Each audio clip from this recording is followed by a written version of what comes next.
Addie's Adventures. I was just going to do a video of all the attachments I bought for my 2021 1025R and the little small modifications I've made to it. So with the tractor, I got the 4-foot box blade. It's the light duty one. I didn't know the difference when I got it. I think it's the BB 2048L. But it's pretty light. I think it's 275 pounds. So what I did is I added 8 42-pound weights to it. And I can, sometimes I don't need them. Sometimes if it's softer ground, I'll take them off. But that usually makes it dig in a lot better. And also just for better ballast weight when I don't have the backhoe on. Because I didn't get the backhoe with the tractor. I added that just about a week ago, really. But I got the loader and the box blade. That's all I got with the tractor. And then the next thing I got was the landscape rake. It's a 6-footer. It's pretty wide. I'll probably end up cutting it down. It's not that it can't pull it. It pulls it fine. It's just, it's so much wider than the tractor that you have to really be careful when you're turning. So it doesn't swing out and hit stuff. I might just leave it, but I was thinking about cutting it down to a 5-footer. I think that would be better. The next thing I got was the tiller. It's a county line 4-foot tiller. It works. I don't know. It's not the most popular brand. Everybody seems to go with the King Cutter or the Frontier. But anyway, it works great. I use it to just break up the dirt for when I'm grading. And we've also got a little small garden that we've added. We just planted some cucumbers in, but I'll use it some more on that. But it's really nice for breaking up ground, to just break it up so you can move it around easier. I use it for that mostly. And then the next thing I got was this, the Titan 36-inch forks. I wanted the big rack on it. And they're kind of heavy. I think it's 280 pounds for the forks themselves plus the frame. So it's pretty heavy. I would probably go a little lighter duty. I do like having the rack on here, but it doesn't need to be this heavy built. I think this one can do 4,000 pounds, which there's no way in hell the 1025R will do anything near that. So you could get a lighter duty one, but I still would recommend getting the rack. The next thing I got was this stupid thing. I've never used this thing. I thought I would use it. I tried to use it once just so I could say I used it, but it might come in handy one day. But it's just the man basket or whatever you call it. Just goes on the forks. The sides fold up, and you can get in it. But the 1025R only goes like 6 foot in the air or something like that. So I'm 6 foot tall, so I can go up to something 12 foot high. So, but I'd still be reaching at 12 foot. So I don't know. I don't know how useful it is on this small of a tractor. Then the next thing I got was this Precision Manufacturing grapple.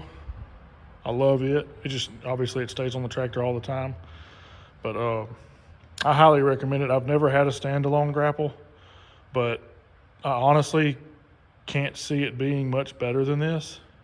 And it's nice just always having it there instead of having to, because I can, with the tooth bar, I've got a video, but with the tooth bar, I can just run into small trees either at the bottom, or if I can't break them at the bottom, I'll go a little bit higher, just, like a foot up or something. And then I can usually push them over or kind of drive back and forth and kind of saw a little bit, and then it'll push them over. And then I can knock small trees down and take them to the brush pile without ever getting off the tractor. So I love this thing. I know a lot of people don't like them, and like I said, I've never had the real grapple, so it might be a world, it might be so much better with a real grapple. I don't know. I just can't see it being, because this was being worth twice the price. So anyway, I highly recommend that. And I also added this Summit Hydraulics 3-spool kit. So it's got 2 rear, and then this one just runs to the front for the grapple. But it's not the best instructions, so you'll kind of have to just figure it out. And I've changed mine up a little bit. And what they want you to do is tie into the Power Beyond, and then you would disconnect it to hook the backhoe and blah, blah. I've changed the way these hoses are hooked up. So the tank from this manifold to the tank on the tractor, that's a permanent line. And then I've got a quick connect on the power, from coming from the pump to here, there's a quick connect. So when I don't have the backhoe on, I just connect those two, and then this is, getting fluid. And then if I do have the backhoe on, I tie the backhoe into the tractor, and then out of the backhoe into the manifold.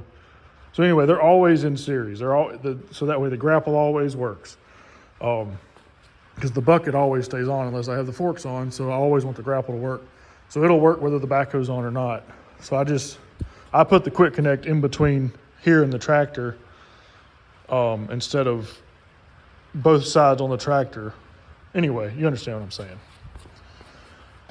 And then here's the switch for my top link. When I've got the backhoe off, this is my top link. I got that set to retract and extend. I've ordered a hydraulic side link, and that's going to be here, so that'll go left and then right. And then this is for the grapple. So I've got this set for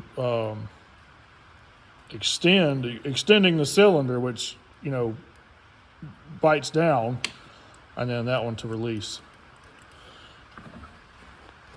And then I also got this 4x4 lever. I kind of wish, all it is, obviously it just ties on here and brings it up. It's way better. Like, I love the placement for my hand, but I wish I had gotten the style. I think there's another guy who makes them on eBay, who instead of tying onto your stock lever, you take that lever out and it just comes up here. The only bad part that I've noticed since getting the backhoe is I flip this seat up so much so I can use the backhoe, and when you flip it up, it puts it in four-wheel drive.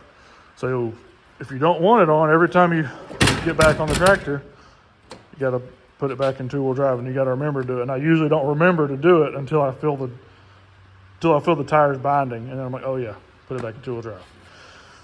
But anyway, it's not that big a deal. And then I also added from this guy on Facebook, I'll try to find the link or some way to put up a little ad for him.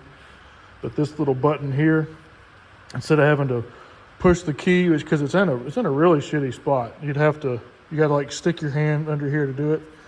It's still just not a good spot anyway, but it's way easier to do with your finger. You hit that, and then you can open the hood without having to stick your key in that little hole, which is a really stupid design. This chainsaw mount, it doesn't have to be kicked out like that. The reason I have it kicked out like that, because before I mounted this over here, I had the tail light right here, and the tail light was in the way. So I could straighten that back out, but actually I kind of like that because this cheaper Ryobi kind of, I think the bar oil, well, if you fill it up, it kind of leaks out of somewhere and it drips, so you can see it right there. Anyway, if I was further over, it would just drip more on the toolbox. So I'll probably just leave it like that. Oh, I got these I just got these off Amazon too.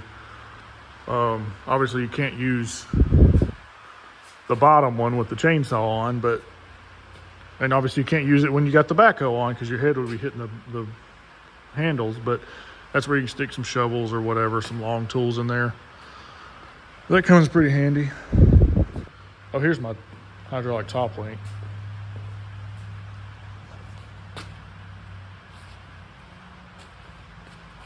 And I added all these fittings to get it out of the way of the quick hitch. And I got the Spico quick hitch, mainly because it doesn't require the bushings at the bottom. But what's funny though is you still got to get the bushing. Well, you don't have to. You can just run a regular Category 1 top link pin, but it kind of wiggles in there. And I didn't like that, so I just get the Category 1 to 2 and a 2 to 1. So you have to use 2 bushings to get this up to a Category 3, but then it fits in there nice and snug. And I probably wouldn't do that if I didn't have a hydraulic top link, because you got to get the angle just right, but it's no big deal. I just back up to it, and then I play with the switch until it just falls right in. Now, if you if you didn't have that and you had to adjust the top link every time to get it, I would just leave it and just let it bang around in there a little bit. But that's another nice thing about a hydraulic top link. Then I also got this Titan trailer mover, I guess you'd call it, and you can also put the weights, but I've only got 8 42-pounders, so 336 pounds.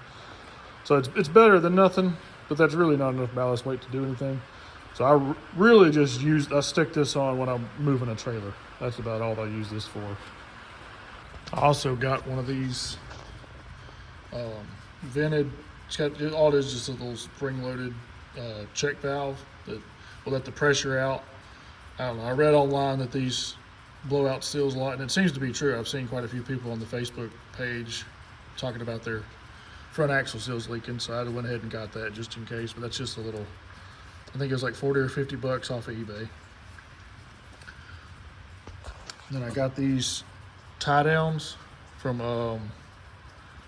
I'm pretty sure these are Ken's bolt-on hooks, I think.